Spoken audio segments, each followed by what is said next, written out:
lagi dengan saya Ina Aryani, masih di channel Mbak Aryani tentunya.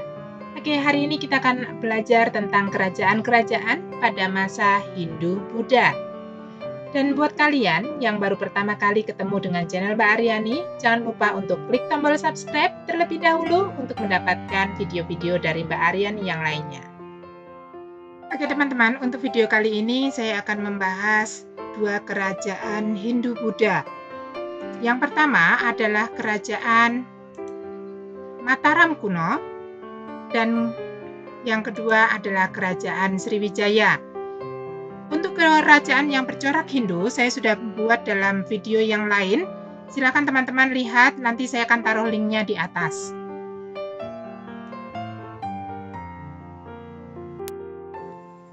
Oke, kerajaan pertama yang akan kita bahas adalah kerajaan Mataram kuno. Kerajaan Mataram kuno merupakan kerajaan bercorak Hindu-Buddha. Lalu di mana letak Mataram kuno? Mataram kuno terletak di Jawa Tengah dan beribu kota di Medang Kamulan. Sumber sejarah utama dari kerajaan Mataram kuno berupa prasasti Canggal yang bertuliskan huruf Pallawa dan berbahasa Sangsekerta. Prasasti ini menjelaskan asal-usul Sanjaya. Mataram kuno dipimpin oleh Raja Sanjaya yang dikenal sebagai raja yang arif dan gagah berani. Berdasarkan prasasti Kalasan, pengganti dari Raja Sanjaya adalah Raja Panangkaran. Pada masa Raja Sanjaya, Mataram kuno masih memeluk agama Hindu. Namun, pada pemerintahan Raja Panangkaran, masyarakat Mataram kuno banyak memeluk agama Buddha.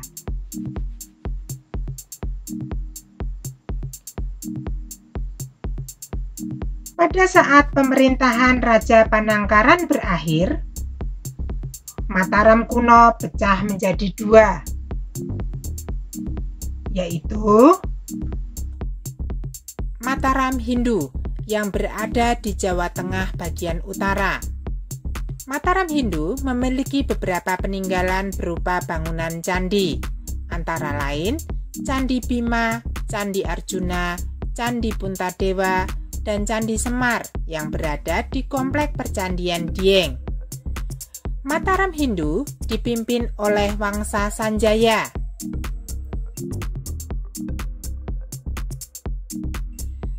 Berikutnya adalah Mataram Buddha. Mataram Buddha berada di Jawa Tengah bagian selatan dan meninggalkan beberapa candi Buddha, di antaranya adalah Candi Borobudur, Candi Mendut, Candi Pawon, dan Candi Ngawen. Di antara peninggalan Mataram Buddha, Candi Borobudur yang paling terkenal dan masuk dalam keajaiban dunia. Candi Borobudur dibangun pada masa pemerintahan Raja Samaratungga dengan arsitek Gunadarma. Pembangunan dilanjutkan oleh Pramodawardhani dan Rakai Pikatan. Mataram Buddha dipimpin oleh Wangsa Sailendra.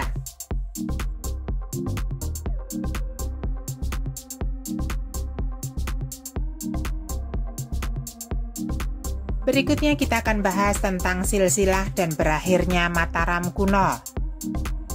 Kerajaan Mataram kuno dimulai dengan munculnya Raja Sanjaya. Raja Sanjaya merupakan putra dari Sanaha. Sanaha adalah saudara perempuan dari Raja Sanna yang merupakan pemimpin dari Jawa Dwipa. Sanjaya dan keturunannya dikenal dengan sebutan Wangsa Sanjaya. Setelah Raja Sanjaya, Mataram kuno dilanjutkan oleh Raja Panangkaran. Sepeninggal Raja Panangkaran, kemudian Mataram kuno pecah menjadi dua, yang dipimpin oleh Wangsa Sanjaya dan Wangsa Sailendra. Wangsa Sanjaya kemudian memiliki raja bernama Rakai Pikatan. Rakai Pikatan menikah dengan Pramodawardhani dari Wangsa Sailendra. Sebelum naik sebagai Raja Mataram kuno, Rakai Pikatan harus berselisih terlebih dahulu dengan Balaputradewa yang merupakan adik dari Pramodawardhani. Karena terdesak, Balaputradewa akhirnya melarikan diri ke Sumatera. Setelah Rakai Pikatan, Mataram kuno dipimpin oleh Raja Kayuwangi, dikenal dengan Dyah Lokapala. Raja Watuhumalang kemudian dipimpin oleh Raja Balitung. Raja Balitung ini merupakan raja terbesar dari Mataram kuno. Setelah Raja Balitung, Mataram kuno dipimpin oleh Raja Daksa dan Raja Tulodong. Setelah Raja Tulodong, kemudian Mataram kuno dipimpin oleh Raja Wawa. Dan Raja Wawa ini merupakan raja terakhir dari keluarga Sailendra. Setelah Raja Wawa, Mataram kuno dipimpin oleh Empu Sindok, yang merupakan menantu dari Raja Wawa, yang kemudian memindahkan pusat pemerintahan Mataram kuno ke Jawa Timur. Pemindahan pusat pemerintahan kerajaan Mataram kuno ini karena Jawa Tengah banyak mengalami bencana alam. Hal ini menyebabkan akhir dari Mataram kuno. Oke, berikut ini adalah gambar candi-candi peninggalan kerajaan Mataram kuno.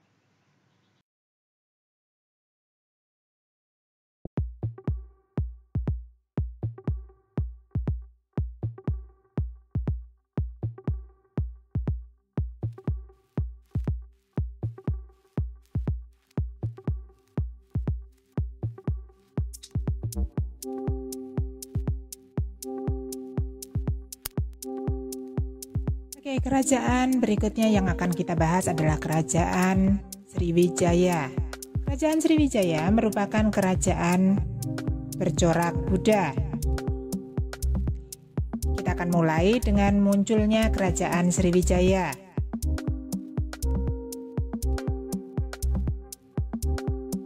Kerajaan Sriwijaya diperkirakan muncul sekitar abad ke-7 Masehi. Kerajaan Sriwijaya mampu menguasai lalu lintas pelayaran dan perdagangan di perairan Asia Tenggara.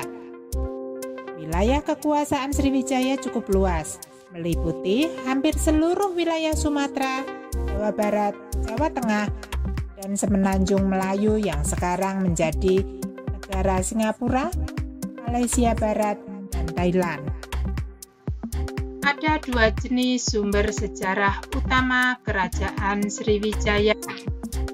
Yang pertama adalah prasasti. Terdapat dua jenis prasasti yang menjadi rujukan Kerajaan Sriwijaya, yaitu prasasti dalam negeri dan prasasti luar negeri. Prasasti dalam negeri meliputi prasasti Kedukan Bukit, prasasti Talang Tuwo, prasasti Telaga Batu, prasasti Kota Kapur, prasasti Karangbrahi, prasasti Pelas Pasema, dan prasasti Amogapasa. Bentuk prasasti luar negeri antara lain prasasti Ligor, prasasti Nalanda, prasasti Kanton, prasasti Grah, dan prasasti Caya. Selain prasasti, sumber sejarah utama dari Kerajaan Sriwijaya adalah catatan seorang pendeta dari Cina yang bernama Yitsing. Berikutnya kita akan bahas tentang letak Kerajaan Sriwijaya. Ada beberapa pendapat mengenai pusat Kerajaan Sriwijaya. Ada yang berpendapat bahwa pusat Kerajaan Sriwijaya berada di Palembang. Ada pula yang berpendapat pusat Kerajaan Sriwijaya berada di Jambi. Akan tetapi, pendapat yang paling banyak didukung oleh para ahli adalah di Palembang, karena dekat dengan pantai dan di tepi Sungai Musi. Kemudian kita akan membahas tentang keunggulan yang dimiliki Kerajaan Sriwijaya. Kerajaan Sriwijaya disebut sebagai kerajaan maritim. Mengapa kerajaan Sriwijaya disebut kerajaan maritim? Karena merupakan kerajaan maritim pertama di Indonesia. Hal tersebut terjadi karena letaknya yang berada di tepi sungai dan dekat dengan pantai yang menghadap langsung dengan Selat Malaka.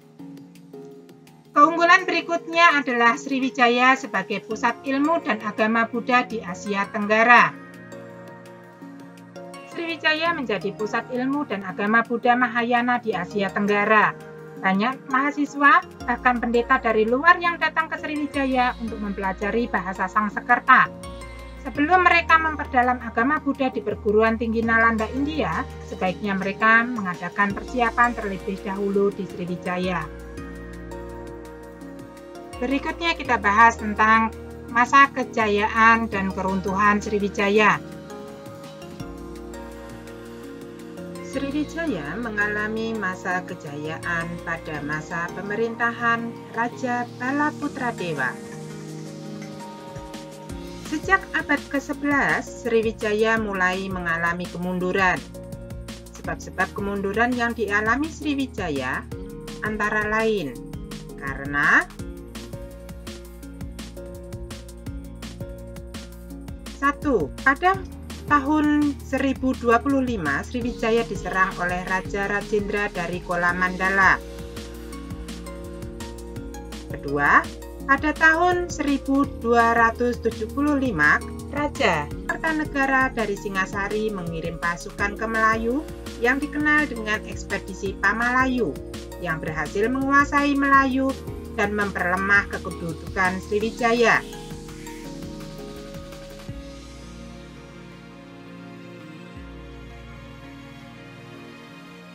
Ketiga, pada tahun 1377, Angkatan Laut Majapahit menyerang Sriwijaya dan mengakhiri riwayat kerajaan Sriwijaya.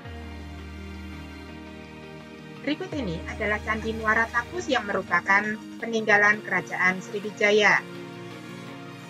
Oke, sekian dulu untuk video kali ini. Terima kasih buat kalian yang sudah menonton. Silakan bagikan video ini jika dirasa video ini bermanfaat buat kalian.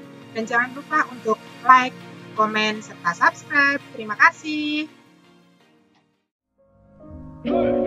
Raindrop, drip, drop top, top smoking, no cooking the hot bar.